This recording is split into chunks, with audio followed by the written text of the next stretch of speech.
Welcome back. It is so good to see everybody. We are beginning our next stage, our next learning, which is Yehoshua perek Yud Gimel. And I'm going to let you in a little secret. There are certain times in learning Tanakh where you know people are not going to make it through, where people are not going to get all the way through Tanakh.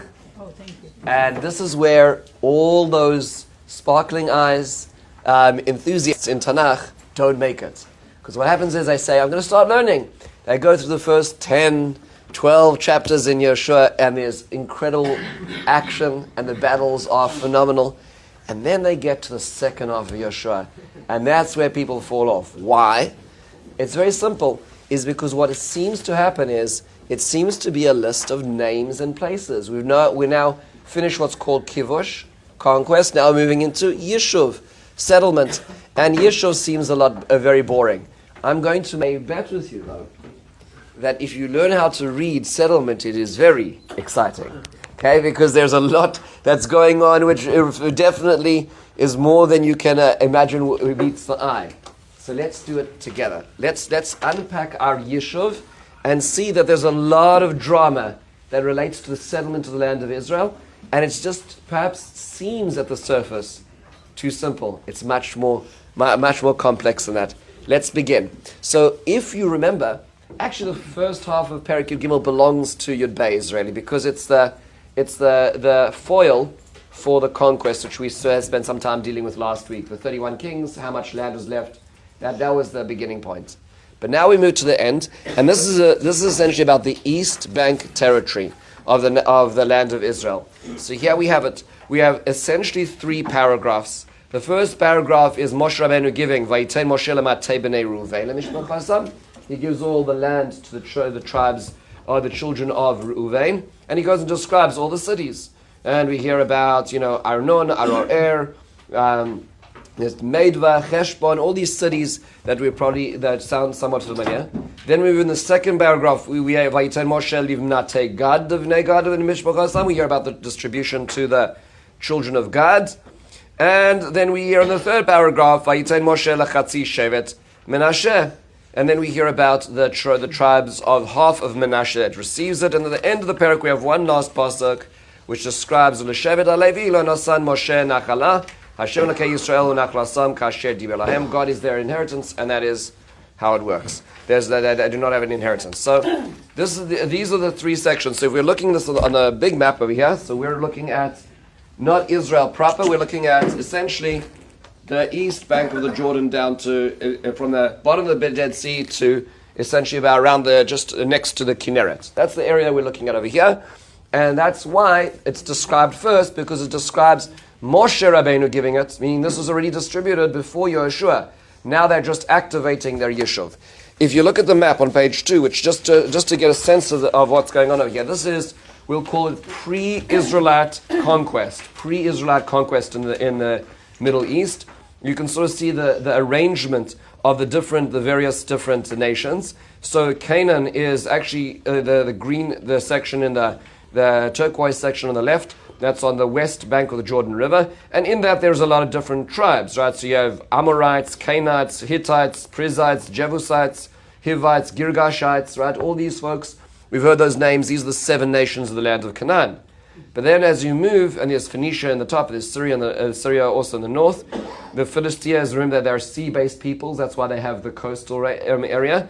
As you move eastwards to the east side of the Jordan, we have the Amorites. One of them is controlled by a fellow called Og. Then there's the Amorites in control of Sichon. Then we have Ammon, Moab, and Edom, who conquered Seir, which was a country beforehand. And this is all around the Fertile Crescent, because remember, as you move further east, what do you hit? The desert, right? There's very little left as you move further east here. So this is the constellation of folks. Of those lands that we're talking about, there are only 2 which were conquered. Look at the 2 that were conquered by the nations of Israel, and they were the Amorites under Sichon and Og. Those 2 areas were conquered. The rest were not conquered.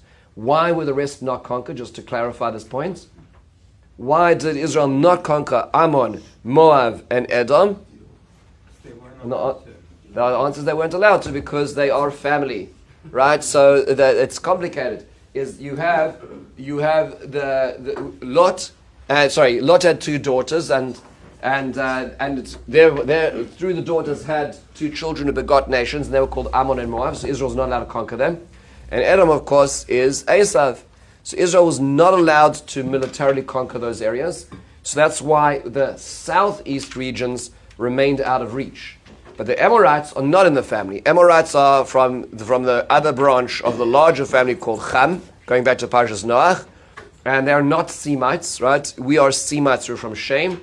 We are actually bringing this area back to Shem. Originally it was Shem's territory, but it is now being brought back to Shem's territory under this conquest. And so we have the Amorites and the of Og and Sichon, which are being conquered. That's all that's happening right now in terms of our distribution. And if you look at the map on the next page, on page 3, you can see how these three tribes distribute in that area. So you have Reuven at the bottom, then Gad in the middle, and then East Menashe at the top. Okay? You'll notice, by the way, that there's West Menashe on the other side of the Jordan, which is a pretty large territory if you put the two together. Right? So that's a very significant amount of land that Menashe has on the east and west bank. We'll discuss him in just a moment. Okay, so this is what happened. This all is history. This is not new news to us, because this all took place already when the Torah was given. We've read about this. Let's do a quick recap on that just to make sure we brush up on our history for a second. Okay, so when did this all take place? If you go to Parshas Chukas at the end, Parshas Chukas is the end of the 40 years in the desert. The nation of Israel is on the east bank of the Jordan. They are now navigating between the nations of Edom, Ammon, and Moab. They're not allowed to conquer them. They request access to Israel through Edom. Right? We saw where Edom was, the bottom southeast there. They want to go there, and Edom says no. Edom comes out with a military force, and we recede.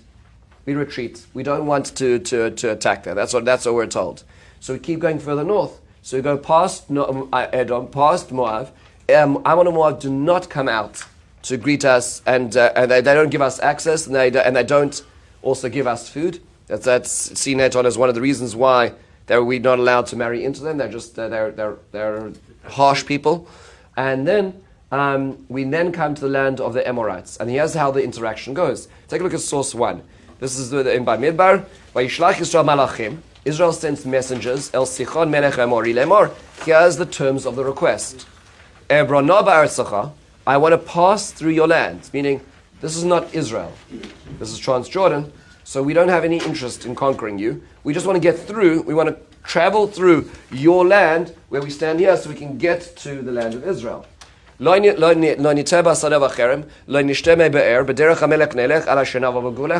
the highway.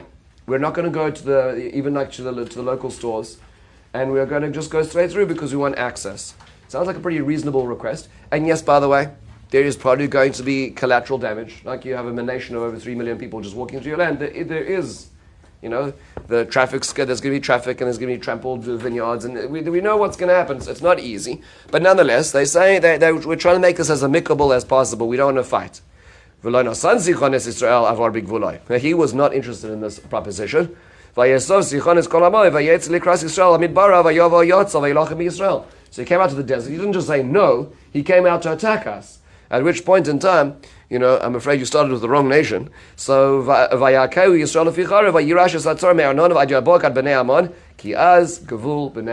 they conquer the whole area until the area of Arnon, because that's the Ammon border. Take a look back at the map there, what that means. Okay, so that means to say is, look at the map on page 2 is more helpful in this case. So they conquer the entire Amorite, the pink area, which is the Amorites of Sichon, but they go up to the border of Ammon, because the border of Ammon was very strong. So they do not go further east. That's the point, right? They only conquer the Amorites' territory. Okay, that's what we're being told here. Then what happens is as they're now settling at this point in time, so Israel wanted access. They just wanted to walk through. They weren't given permission. They were attacked. They attack back and conquer this whole area. Okay. Then immediately afterwards, a few psukim later, in source 2, they go to Bashan. Bashan is to the right-hand side of the Kinneret, right? And what happens in that area? Og is the king of the area called Bashan, and he goes out to meet him. And he goes out to war in Edrei. You can see where Edrei is in the map on page 2 again. Edrei is sort of central area where Og controlled. So don't fear him, which is interesting. Moshe Rabbeinu clearly is more intimidated by Og than Sichon. And perhaps that relates to the size of the people that lived there. And they conquer them, and that's the end of the day. That's the end of Parshas Chukas. So this conquest has already taken place. We've seen two nations that have fallen to Israel based on their instigating the battle, right? So Sichon and Og, who are both Amorites in nature, so they're in ethnicity. They're not Ammon, Moab, and Edom. They attack us. We just wanted passage. We attack back. We conquer their land. Was this plan A? The answer says, no, this is probably plan B, right? Meaning they did not want to attack this area. This is not part of the gift of the land of Israel. So this now created a complication, which is, well, there's a few complications. First of all, let's come back to the Ammon piece for a second, okay? This piece is really interesting to think about. Did they conquer Ammon, according to this? No, not at all. In fact, the Torah tells us in the history of this, which is in Chukas, listen to this in source 3.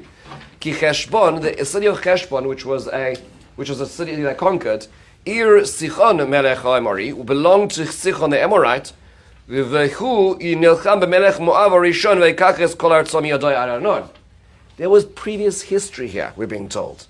You see, the Amorites conquered this from the Moabites or Ammonites, right? We'll see it's going to be a little confusing in this respect. But it sounds like, if you go back to our map on page 2, it sounds like the whole pink area of the Amorites used to belong to Moab or Ammon, right? They were sister states. And what happened? He conquered them. Now, where do you think Sichon or his fellow Amorites were coming from? They're probably coming from either the north or the west. They're probably coming from Israel, meaning the Amorites occupied Canaan. Amorites was one of the primary nations in the land of Canaan. So early on in history, they pushed outwards. They pushed into the east. They conquer a section of the Ammonite territory.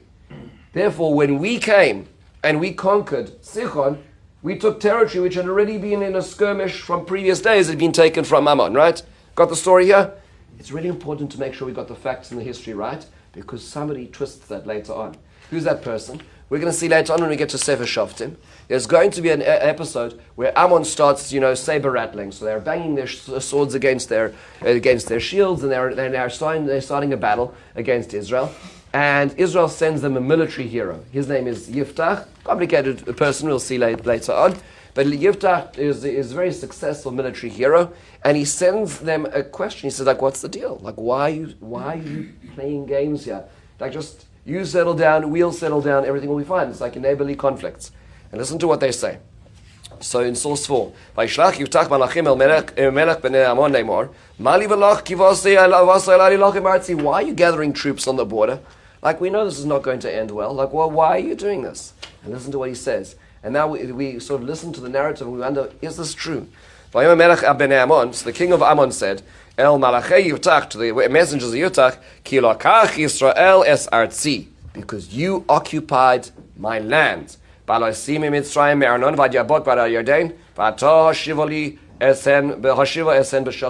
You conquered my land, return them in peace. What is he doing? What is the king of Ammon doing? He's removing the middleman. He's forgotten a piece of history. What he's saying is that you, Israelites, conquered the part of my territory, the Cheshbon area, right? And now return it, and that's why I'm making war now. So you're like, and this is what Yiftach says. He says, we didn't conquer your land. We conquered Sichon's land, who conquered it from you, and we didn't, and the Torah tells us specifically, we did not get to the border of Ammon because Ki az gevul b'nei Ammon. It was too strong, and also we were not allowed to. We're told in Sefer Devarim. If that's the case, so we essentially just sort of waited at that border. It's so important to realize this because this happens again and again. Here is a press release just from yesterday from Hamas. Okay, so listen to the press release. It says, in the name of Allah, most gracious and most merciful. He's a very merciful God, right? The one who tortures innocents. Yes. Hamas confirms that it has no connection to the shooting incident in Rafah and emphasizes commitment to the ceasefire agreement. The criminal bombings carried out by the fascist occupation army on areas in Gaza Strip constitutes a blatant violation of the ceasefire agreement signed in Sharm el-Sheikh under the auspices of American President Trump.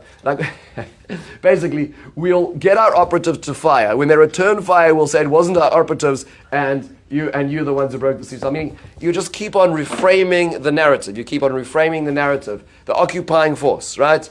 And it's unbelievable. This continues throughout history about this reframing of history. There's a movie they just made now called Palestine 36, which is completely reframing, like just changing the narrative of what actually happened beforehand. It's really important, and unfortunately, I deal with this a lot, and it's a very sad thing.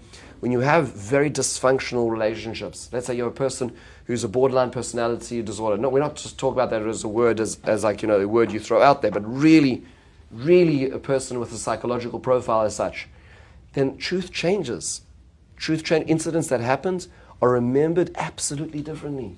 And you actually wonder, is this the truth or is this not the truth when you deal with such people? It's a very terrifying thing. And that happens on a personal scale and it happens on a national scale. This is the national scale. If you were to ask the king of Ammon, he would probably tell you, you really did take my land. Meaning, in their mind, they removed a piece of history. They removed the incident that happened, and they're just reframing it. It's a terrifying thing when you deal with people or nations like that, because they actually do believe their own lies, right? And this happens again and again and again. So here, just in this little incident of it, it's important just to put this historical fact back in place. We never attacked Ammon in the first place. We only attacked Sichon. What they did to Ammon beforehand, not our business. But we dealt with the situation at hand. Okay, we move a little further. So now the deal. Let's get into the deal. You see, here's the issue.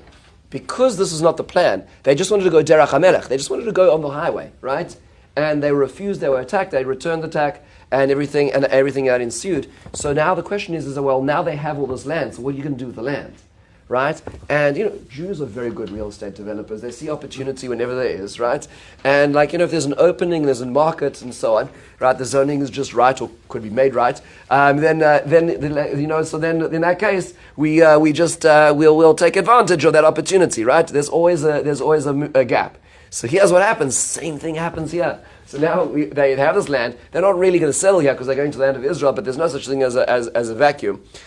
So we hear in Parashas Matos that, we're just doing a recap on the Torah here, but it's important because you see what happens is most people are out for lunch by the time they get to Matos, right? Because it's the summer, it's like, we're traveling, this, that, and it's like we're not really, and Matos, Maseh, Bechla, it's a double parasha, no one's getting to so far into it. And in school we never learned it, right? Because, we only know the parashas that belong from, September till June, right? So anything else there's like, we ourselves missed at the Shabbos table, forget our kids, right? So so here's what happens in Matos. Let's just do a quick recap of what happens. And that's what is that Umikner Rav in source 6, Hayoliv Neru Venuvine God, Atsuma'od. They had an incredible amount of wealth. Where do you think they amassed that wealth from, by the way, just quickly? It wasn't like they grew sheep in the desert. Like, where did they get this from? Just the previous battle they fought was against Midian. Midian is not on this map, it's a little further out because of the whole episode of Baal Peor. And it sounds like Bnei Gad and Reuven did particularly well in that battle. Their soldiers came back with a lot of stuff, right? So this is immediately following that battle. They have a lot of stuff, and that stuff likes to eat grass, right? So that being the case, they say, and they say, look, this is just next to the Jordan River, great farmland. Right? And here we are, we have all this cattle, and we're sitting in this land, we haven't entered the land of Israel, so they're saying, they come to Moshe and to Elazar, and they say, we've got a proposition. Why are they not speaking to Aaron? Because he died, right? After Aaron's death, right? So his son has taken his place, right? That's where in Parashas Matos, Aaron dies in Parashas Chukas. Just making sure we got the timeline straight here. Okay, so his son took over. So then it says, they say to them, look, Ataroz, Divon, Yazer, Nimra, Cheshbon, Velalev, Shavam, and Vov. Those are all the names in our perek, right? All these beautiful cities. Haaretz asher yikah Hashem lifnei Adas Yisrael, Eretz mikneu, v'lavodecha mikneh. It is great farmland. We have a lot of sheep. Right? They don't even... It's I always love it when my children don't ask for something; they just describe things. It's like my cereal is finished. I'm like, that's great. Keep on talking about it, But so here they say, like, look, there's farmland and we have animals, right? So yeah, okay. So Moshe Rabbeinu is very upset about this. Moshe Rabbeinu, actually, if you go and read, I did not put it in because it's very long. Moshe Rabbeinu says you're like the Meraglim. He says, like, you're like literally like a Meraglim. Why? What did the Meraglim do? We're about to get in the land of Israel. And then they said, it's not a good place, we'll stay here. Right? It's like, whoa, Moshe Rabbeinu says, we've been down this road again, we're not doing this again, this is terrible. And Moshe Rabbeinu berates them, and is very exceptionally upset with them. And then finally they come to terms. And Moshe Rabbeinu makes the terms, and the terms are in the source 7.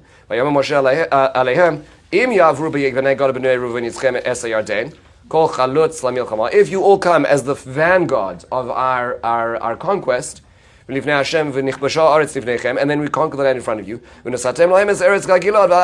you can come back to East Bank Jordan as a inheritance. If you're not going to come, then this land doesn't belong to you. Kind of like we're boxing you out. They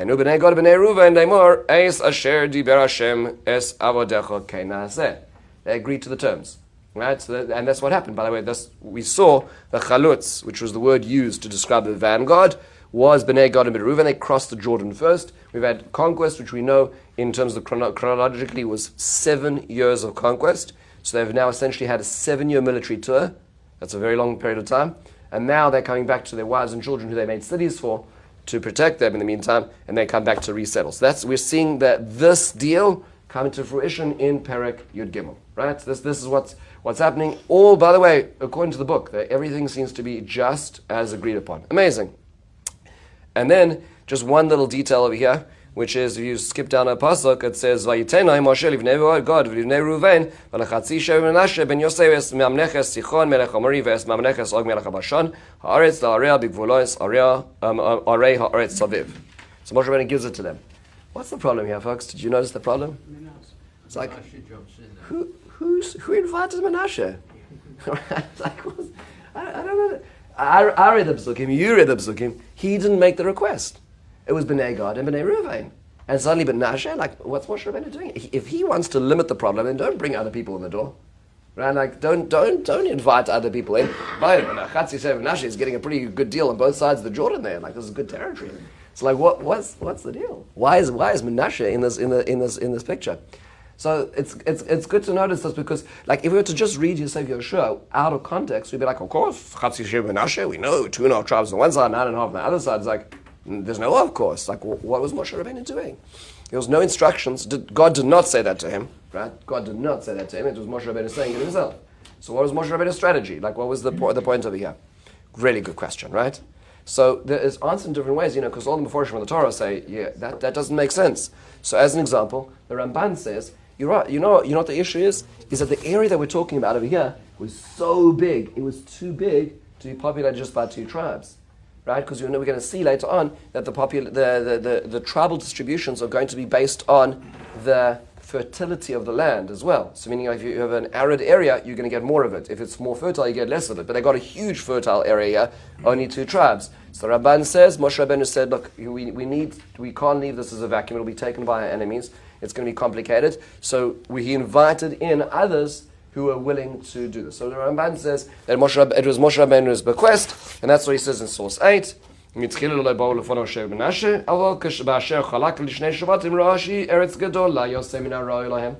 too big, so therefore he said whoever else wants, and Menashe put up his hand, or at least some of them, and then off they went, and they settled down. That's what the Ramban says. So this is the historical progression. However, it is much more complicated than that as well, because there's other themes here which are worthwhile thinking about. Theme number 1 is the splitting tribe, which is as follows: is that the Medrash lays a lot of blame on anybody who causes somebody anguish in our early years. Meaning, what does that mean, anguish? That means is that whenever there was a time where somebody caused another person to tear their clothes or to feel a sense of anguish, we see that echoing throughout history the earlier this happens. So the Medrash says, if you take a look at source 10, the top of the page, very, very powerful Medrash, is very sad. Vayikra Yaakov Sinosav. Yaakov Avinu tears his clothes. When does he rent his garment? When he finds out that Yosef is gone, right? So Rabbi Pinchas b'shem Rabbi Yehoshua Amar Shvatim Garmu Lavim Likra. The tribes, his sons, called him to Tev V'heichon Nifra Lahem b'Mitzrayim Shneimar Vayikru Simnosam. So later on, they go down to Egypt, and when they're accused of espionage, they tear their clothes, right? But why did this happen? That's a direct consequence of them causing their father to tear his clothes. Okay. Yosef Goram Nishvatim Nikra. So Yosef made them tear their clothes because he's the one who searched their bags, right? And with the planted goblet. Amad ben Benoy v'nifraloi shneimar vayikra Yehoshua simnosav. Yehoshua tears his garments. Just testing those who've been learning Sev Yehoshua. When did Yehoshua tear his clothes in Perek Zayin? They came back as spies. No. Achan, good. So perek Zayin is Achan, where they lose the battle against the Ai first time around. So he tells his goes that is an echo of what Yosef, his great grandfather, did to his brothers. Binyamin Garam Neshvatim Nikra.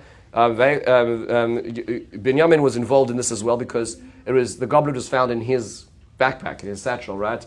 So it says, therefore, it was paid back later on. Mordechai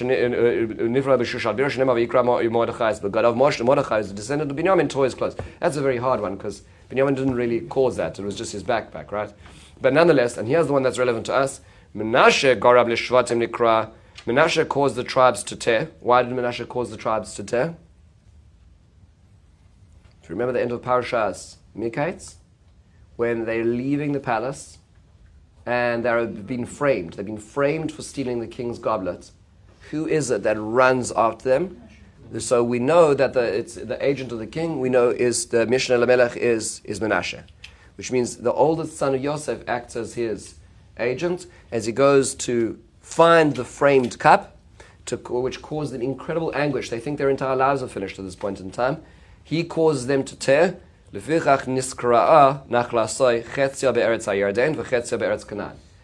territory was torn as well. That's a very interesting indictment. Because you think about this for a second, let's just appreciate this. So he caused the pain for his ancestors. He was the facilitator of that pain. He therefore was torn into two pieces. Like he caused them to tear their clothes into two pieces. His tribe was torn into two pieces. That's a very heavy indictment, especially considering this was a necessary plan, meaning Yosef was being careful here. If you think about it, why was he doing this whole thing? Why was he framing Binyamin? Very simply, he wanted to see that they weren't going to sell him down the river like they did to him, right? Meaning, like, I know that when times were hard, you sold me and you dispensed with me. Now I'm going to say I'm going to make my brother, my blood brother, your half brother. Now the problem, and let's see what you do then. So it was necessary to do this, to like sort of get to this point to see that they had changed, right? So, who's to blame? Rav Sternbach, in his commentary on the Torah in Tam V'das, says a very important thing in the second paragraph in the source 11. He says, something very important to learn about justice.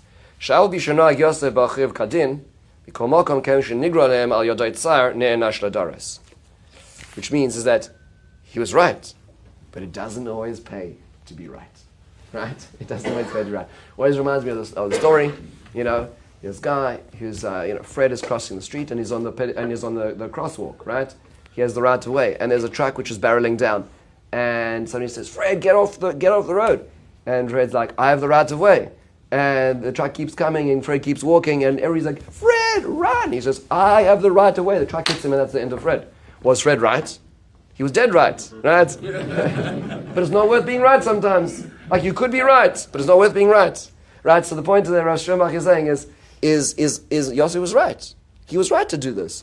But sometimes the anguish you cause in being right, it has consequences. Right? And therefore you cause them to split. Your tribe, your generations are going to split as well. That's what's being said over here. Very, very heavy indictment as well. I just as a comment, we had Rostavia for Shabbos, and it was a really fascinating Shabbos, really very, very educational. And there's always people say this, people say that, and I hear this and I hear that. It's good to actually interact and to hear the person. So I spend a lot of time just asking him questions, the things I hear, But it's very interesting. At the end of Cedarhurst this last week, he said, by the way, we have so many amazing guest speakers. Shul is not just Shabbos morning. You can come back. There's a lot going on here. So at Cedarhurst, he made an observation, and it's a very interesting observation to think about, which is he said that the American Jewish community has a responsibility of giving accolades and supporting voices in Israel that bring people together, not voices that bring people apart. Now, that's an interesting observation to think about for the following reasons, because that's not the way you and I are trained to think. We usually say to ourselves, we're going to support the voices that say what we like or what we agree with loudly, right? And that's fine, but understand that not all of those voices are going to succeed because you don't have enough voices to make. If you have a majority, that's fine, but if those voices are really loud and they're divisive voices, maybe it's not better for the larger constellation of the Jewish people, and it's a complex reality. There are people on both sides of the aisle in Israel. There's many, many aisles, but on all different parties who are not willing to compromise, And there are people who are willing to compromise. He was saying support those who are willing to compromise, not because they're selling their values down, but we can only succeed through compromise. You need a coalition, right? So it's a very interesting observation in terms of this point over here, is that you could be right, but being right doesn't mean that it's going to work, because there's so many other people on the field. It's a very complicated thing to think about. We're in a government shutdown right now. Like, both sides have good points, but like that's not how the country runs. There are people who don't have jobs now. So figure it out. Just compromise. Everybody needs to give a little bit, and that's how it works. That's just how you run countries, right? So there needs to be and by the way, if you're on one side, you're right, and the other side, you're right. Great. Now let's move on and let's figure it out. So we need to have some way to go forward, because otherwise everybody suffers while everybody else is right. So that's what's being described over here as Menashe. Now the next thing is and the last one, which I think is really fascinating, is Menashe is the connecting tribe. What does that mean? You see, there's a very, very great danger, a grave danger. Moshe Rabbeinu does not like this East Bank business. By the way, when it comes down to exile, the first area that's going to be exiled is the East Bank, right? They're going to fall away. And it's very complicated, because not only are they separate, but they're geographically divided by a river, right? And that means to say is you're going to have, like, the things we hear from California and New Hampshire all the time. It's like, well, to California, we've got the fourth strongest economy in the world, right? We can be our own country, right? That's the danger to a federation is when the parts themselves think they're independent enough to break away, right? So here Yehoshua is giving over two tribes across the river. How long is it going to take before they say we've got our own economy, we've got our own currency, we can do our own, right? It's not going to be long, by the way. We'll see it in perek Chav Beis. Okay, just don't want to give it away, but it's really going to start then, okay? Is that tribalism is dangerous, is how to keep the federation together. So what's happening now is Yehoshua says, Moshe Rabbeinu said, this is before Yehoshua even, how can I ensure that there's going to be a connection between the land of Israel and Israel's satellite, right? The satellite minion. When does it start asking for its own board, right? The satellite minion, right? So the answer is I'm going to I'm going to split a tribe up that is going to therefore be the bridge. We'll call it the social bridge, if you think about that, right? Meaning the social bridge is going to be is that this one's cousin, this one's uncle, this one's aunt is coming over for Sukkot, and so on. Why? Because they're part of the same tribe, right? So there's going to be constant traffic between the two areas. And why was it that it was Menashe that was chosen? Which it makes a lot of sense, because Menashe was the greatest Mechabe V'Sa'aretz. He comes from Yosef. Remember, we're the Benos Tzlofchad who make a demand to change the rules of inheritance, because the land of Israel is from Tzlofchad, comes from Yosef. Similarly, Yosef was the one who said, despite all the Egyptian paraphernalia, take my sarcophagus up to the land of Israel against all rules. Right? Yosef loves Israel. So here's Moshe Rabbeinu. Moshe Rabbeinu's got a thing. I don't like what's going on here. And right now it sounds good. In 10 generations, probably not so good. With Bnei Gad and Bnei Reuven. Let me seed them an anchor which pulls us back to the land of Israel, with a tribe which loves Israel and a tribe which is therefore split because it's going to be the land bridge, which is a very different way of looking at it as well, which is fascinating, because who's the person who conquers the area to the north over here is a person called Yair, right? That's the area called Chavos. Yair is actually to the right of the Kinneret, and that was conquered by the Bnei Menashe people, the children of Menashe. Who is Yair? Yair is the son of Machir, and it's interesting if you look into his family history. He's the son of Chetzron, but his mother is from the daughter of Machir, which is fascinating in Divrei Yamim, which means that actually Chetzron comes from Yehuda, so he is actually a mixed marriage himself, meaning he is we'll call it a pan-Israel man, right? He's not stuck into one tribe, even though he acts on the ideology of conquering the East Bank. He really actually in his genealogy is Yehuda and Yosef. Perfect person. The kind of person we need is the kind of person who doesn't stick with their tribe, because then there's going to ensure unity. Very complicated. And you think about the dexterity, the thought that Moshe Rabbeinu puts into this to ensure that we have a continuum, not a separate nation. That seems to be what's going on. I think this is really what's truly going on in the Chatzi Shev Menashe edition over here, and why it's not the whole tribe of Menashe, and why it's that specific tribe. And I think the next time we hear about Chatzi Shev Menashe, I think it should be relevant in this way. Last thing we're going to conclude with, and that is Levi. Right, so the end of the perek tells us that Levi does not get a nachla, but actually the pasuk from the middle of the perek, which which was just the end of the first part of the perek, which we didn't do today, has the same pasuk. Look at the two psukim and tell me what the difference is. In Psalms 15 and 16. Rak l'shevet halevi lo nasa nachala ishe Hashem elokei Yisrael hu nachala soik asher diber lo. So the Levites not get a portion because they get the fires of God. The fires of God means the korbanos, right? They're going to eat off the altar, so they don't need their own land. And then at the end of the chapter, which is now after the section of distribution, we see and they did not get Moshe Rabbeinu did not give them an inheritance. Hashem, the God of Israel, is their nachla. Is there any difference between those two psukim? Would you say there's any material difference? Yeah? Only thing as in the first one is Isha Israel. So it's interesting. The Malbim actually makes the comment that there's two separate points that are being made here. Point number one is, yeah? Doesn't get it. Very good. So there's a difference between actually go. So the way the Malbim describes is as follows. He says it like this. He says, the Levi is not going to have his own tribal inheritance. He'll have cities. He's going to have 42 cities. We'll get to them, God willing, soon. But he's not going to have tribal allotments land in the same way, right? Good? That's what he's not going to get. That's what's being described in the first pasuk in source 15, which is pasuk Dalet. And why is that he's not going to get his own land? He's not going to need to farm animals. He's not going to look after things because he's going to get his sustenance, his food is going to come from the Beis HaMikdash and from the Trumas and Masras. Good. But then there's another thing, is not about did he get land or not, but when did he get his not land? Right? Meaning, when did he get his cities? The second pasuk, the Malbim argues, is describing not that he didn't get the land, but that he didn't even get his cities till after distribution. Meaning, here Moshe Rabbeinu has been dividing the land. He doesn't tell Levi where in this area he can settle yet. Why? Because he's only going to get it after all the tribes get their land. Then Moshe Rabbeinu is going to see, we'll see in sequence. Then he's going to say, this is your city, this is your city, this is your city, this is your city. Why? Meaning there's two things. There's one is you're not getting a tribal allotment, and number two is you're only getting your cities at the very end. That's why there's two psukim to describe this. Why did he have to wait till the end? Why did the Levium have to wait till the end of distribution? The Malbim says, because it's like Truma. Listen to this, the Malbim will close this. The Malbim says, Ube'eratam, in source 17, Ki Hashem unachlasav yezeh ketrumas Hashem sherimu kol shevet kodesh michal koi v'lochein lo hifrish Moshe arei Leviim b'chayav minachlas b'nei Reuven God rak Yehoshua frisham achad gomar achiluk. It's like each tribe is dedicating a truma, and who does truma always go to? The Kohen and the Meister to the Levi. But that's done only when you have your tribal inheritance.